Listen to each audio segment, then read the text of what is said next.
മലയും കുന്നുകളും. ഇതാണ് ഹിമവത് ഗോപാൽസ്വാമി കുന്നുകൾ. കർണാടകയിലെ ഗുണ്ടൽപേട്ടിനടുത്ത് ബന്ദിപ്പൂർ കടുവാ സങ്കേതത്തിനകത്ത് 1450 മീറ്റർ ഉയരത്തിൽ സ്ഥിതി ചെയ്യുന്ന ഒരു മലയാണ് ഹിമവത് ഗോപാൽസ്വാമി ബേട്ട അഥവാ ഹിമവത് ഗോപാൽസ്വാമി കുന്നുകൾ. കോഴിക്കോട് നിന്ന് ആണ് നമ്മൾ യാത്ര തുടങ്ങിയിട്ടുണ്ടായിരുന്നത്. കോഴിക്കോട് നിന്ന് പോയത് താമരശ്ശേരി, വൈത്തിരി, കൽപ്പറ്റ, സുൽത്താൻ ബത്തേരി, മുത്തങ്ങ, ഗുണ്ടൽപേട്ട. ഗുണ്ടൽപേട്ട എത്തുന്നതിന് മുമ്പേ അങ്കള എന്നുള്ള സ്ഥലത്ത് അവിടെ നിർത്തിയതിന് ശേഷം അവിടെ എത്തിയിട്ട് റൈറ്റിലോട്ടേക്ക് എടുത്തു കഴിഞ്ഞാലാണ് ഈ ഹിമവത് ഗോപാൽസ്വാമി ടെമ്പിളിൻ്റെ അടുത്തേക്ക് എത്തുന്നത്.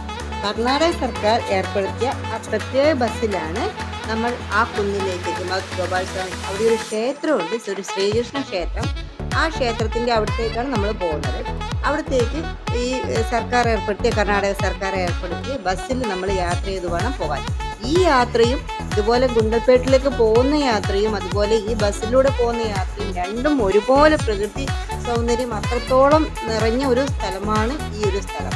അതുപോലെ ഇതിൻ്റെ താഴ്വരകൾ എന്ന് പറയും, കുന്നിൻ്റെ താഴ്വരകളിൽ നിറയെ സീസണലായിട്ട് ഇത് പച്ചക്കറികളും അതുപോലെ വെജിറ്റബിൾസിൻ്റെ ആ ഒരു കൃഷിയും, അതുപോലെ സെപ്റ്റംബർ ടു മെയ്, ആ ഒരു മെയ് മുതൽ സെപ്റ്റംബർ വരെയുള്ളത് ആ ഒരു സമയം പൂക്കളുടെ കൃഷിയുമാണ് നടക്കുന്നത്. ഓണത്തിന് ആ ഒരു സമയത്തേക്ക് വേണ്ടിയുള്ള പൂക്കളുടെ കൃഷിയാണ് മെയിനായിട്ട് ഉണ്ടാവുക. ഇവിടെ നമ്മൾ പോയിരിക്കുന്നത് കഴിഞ്ഞ സെപ്റ്റംബറിലായിരുന്നു.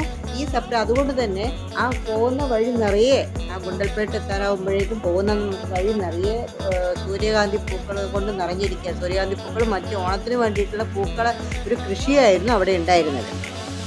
ആനകളും അതുപോലെ മാനും ഒക്കെ ഇവിടെ നിത്യ സന്ദർശകരാണ്. പല സമയങ്ങളിലായിട്ട് നമ്മൾ അവിടെ ഉള്ള സമയത്തിന് മാനിൻ്റെ കൂട്ടങ്ങൾ നിറയെ ഉണ്ടായിരുന്നു. അതുപോലെ പോകുന്ന വഴിക്കും ആനക്കൂട്ടങ്ങൾ നിറയെ കാണും. ഇവിടെയും ആനക്കൂട്ടങ്ങളും അതുപോലെ വന്യമൃഗങ്ങളൊക്കെ വരുന്ന ഒരു സ്ഥലമാണ്. അതിനെ കമ്പി വേലിയൊക്കെ ഇട്ടിട്ട് ഫെൻസിങ് ഒക്കെ ചെയ്തിട്ട് അവർ മാറ്റി വെച്ചിരിക്കുകയാണ്. ഉച്ചയ്ക്ക് എരിവും മധുരവും ചേർന്ന നല്ല അതീവ രുചിയുള്ള ഭക്ഷണം അവിടുന്ന് നമുക്ക് കഴിക്കാൻ കിട്ടും.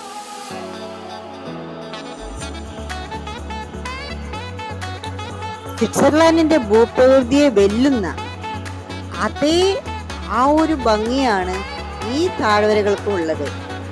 ഈ താഴ്വരകള് മഞ്ഞിലും അതുപോലെ മഞ്ഞും ആകാശവും എല്ലാം കൂടെ ചേർന്നിട്ടുള്ള ആ ഒരു ഒന്നിച്ചുണ്ടാവുന്ന ആ ഒരു സംഗമം എന്ന് തന്നെ പറയാം. അത്രയും മനോഹരമാണ് ഈ ഒരു ഭൂപ്രകൃതി.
മൂടൽമഞ്ഞിന്റെ മൂടുപടങ്ങൾ നീക്കി പ്രകൃതി നമുക്ക് മുന്നിൽ അതീവ സുന്ദരിയായി പ്രത്യക്ഷപ്പെടുന്ന ഈ ഒരു താഴ്വരയിലേക്ക് ഒരു യാത്ര എന്തായാലും പ്ലാൻ ചെയ്തോളൂ.